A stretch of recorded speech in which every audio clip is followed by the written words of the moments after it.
You there? Yes, you in the beanie. Are you a student? Looking for accommodation? Well, you've come to the right place, because this documentary is for you. We appreciate that for some of you, this may be your first time living away from your parents. You might have stayed in the university halls of residence in your first year, but this is another big step into the real world. As with most things in life, the internet is your best friend.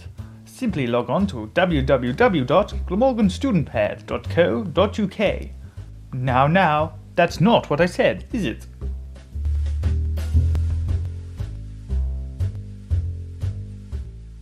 Yes, on this handy website you will find a plethora of useful information telling you what to look for, safety issues to consider, and general advice on housing costs, contracts, and your rights as a student. Use as many websites as you can to find the best property for you. Let's begin. You'll be wanting to find a house then. We spoke to a landlady in Cardiff. I'm Helen Cook and I've been a landlady for 8 years in the Cardiff area. As well as a student renting in the area. My name's Kirsty Smith and I'm a student at University of Glamorgan. To give their opinions on how to find the right place for you and how to deal with any possible problems that should arise. So, decide on a location and how much you want to spend. Choose your housemates wisely. You'll also need to decide whether you want to use an agency or a landlord. Agencies can be known to cost more, but this should be justified by the service they provide. They are usually within walking distance. They make viewings simpler and deal with problems more quickly. All agencies should have an emergency number that is reachable 24/7. Did you know it is illegal for an accommodation agency to charge you a fee simply for putting you on their books? I'm not very impressed by property agents. I don't like the fact that they charge the students, they would charge every student, don't come here, you don't want to know this house, it's got rats and the landlord's doing nothing about it. They've had landlords who've had no hot showers for 6 to 8 months, have had washing machines that haven't worked. They would charge every student £60. They would also charge the landlord. Students haven't had desks, haven't had tables. So that's, 360 at both ends. All the sort of things that you take for granted would be automatically overseen by the agents, but they're not. Things can happen on a Friday. More often than not, things do happen on a Friday. And if the agents aren't available, the poor students are really stuck. If you can imagine that if it happens on something like Saturday night, well, you've got to wait till Sunday, then you've got to wait till Monday until you can actually phone the agency to get in contact with the problems. Obtain at least one telephone number from a landlord, preferably a landline, and make sure they're all above board, as scam artists do exist. Ask for a work number, as it is easy to check that it is real, and the landlord works where they say they work. Get their address, and check the electoral roll at 192.com. Basically with the landlady, she's just made this place a hell to live in. The house is falling apart, we've had problems with the stairs, I fell through the stairs.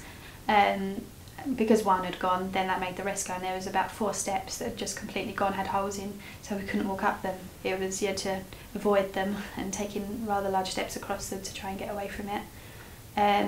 They came to fix it, but they just put a small bracket on it and that collapsed within days anyway. And that was one of our major problems with the house.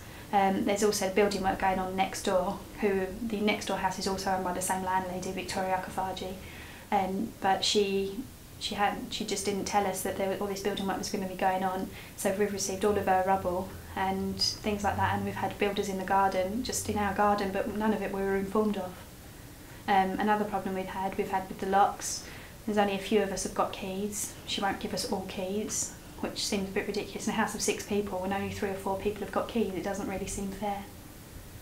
If problems do occur, make sure you put everything in writing as soon as possible, so that you have a written record of any complaints you need to make. Agree rent before signing anything, and be sure to negotiate. Make sure you get a copy of your contract too. As you can see, there can be problems with both, so make sure you are fully satisfied with whichever landlord or agency you choose. Some of them are nice after all. I love being a landlady. I love the students we have. I've got lovely students. They're cooking us a meal in a few weeks' time, which is really nice. They're going to give us a meal. I came home and the place was filled with smoke. I couldn't believe it. It was like alarms going off and everything. She couldn't even cook jack and potato. The place was full of rats. One of them was wearing my clothes. Good news. Right then, well, we all turned up. Supposedly it was a party down in the basement. We turned up, it was just full of goths. I was super shocked and appalled. Like, I wasn't happy at all. So we just went home and it was rubbish. I share my house with 75 Polish workers. And I complained to our landlord, Gustav Komanowicz, and he says, nothing to do with him, stop bothering me. The last place I had, it was a complete nightmare. As soon as we put the key in the door, the whole house fell down around us. It was horrible. But we've been so lucky with this place. Now it's time to move on to what to actually look for when viewing properties. What to look for outside. How does the roof look?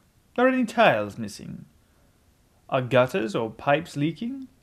Are your window frames rotting? What to look out for inside? Is there damp or mold? Try to ensure your bathroom contains a radiator and a window to avoid this issue. Gather any signs of pests. Gas, electricity. Make sure you have plenty of plug sockets and the wiring doesn't look old. Make sure the cooker works.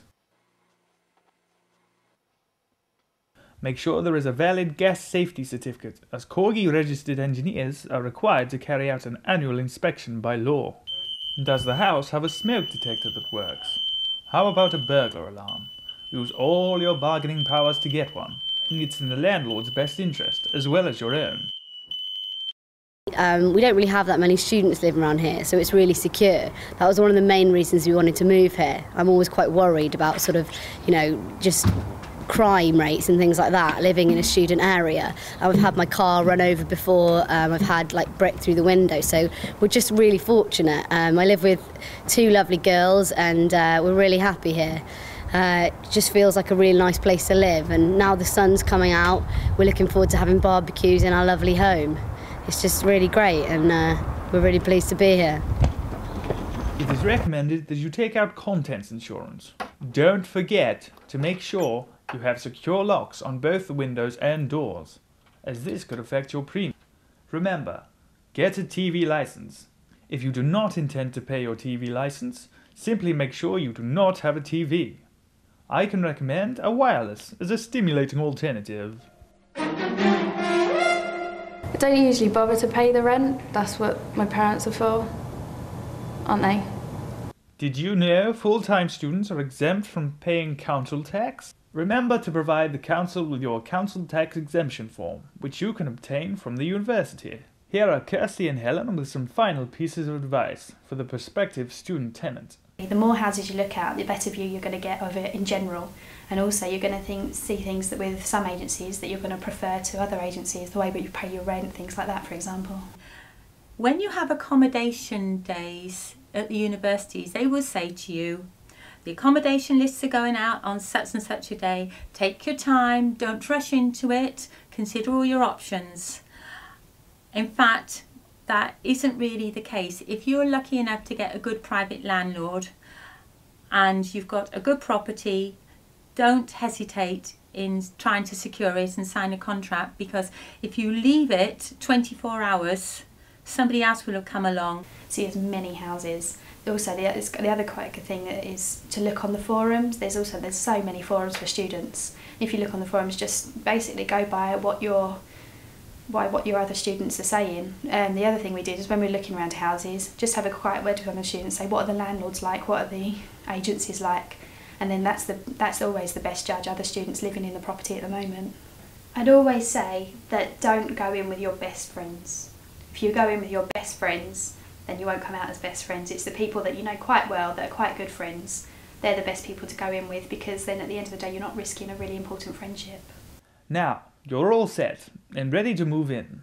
You're a responsible young adult now, so do your best not to give students a bad name. The streets are lovely and clean all through the summer months, and the minute the students come back there is litter, takeaway cartons absolutely everywhere.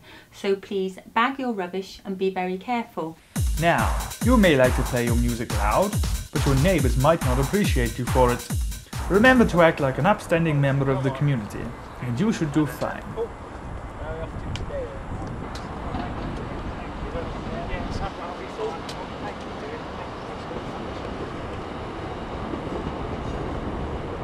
Enjoy yourself, and remember, you can use your new house to study as well as party.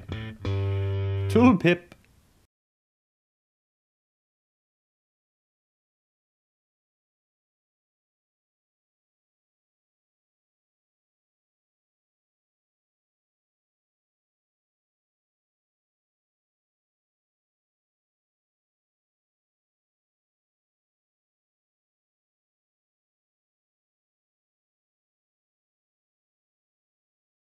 Why are you making a documentary about such a boring subject?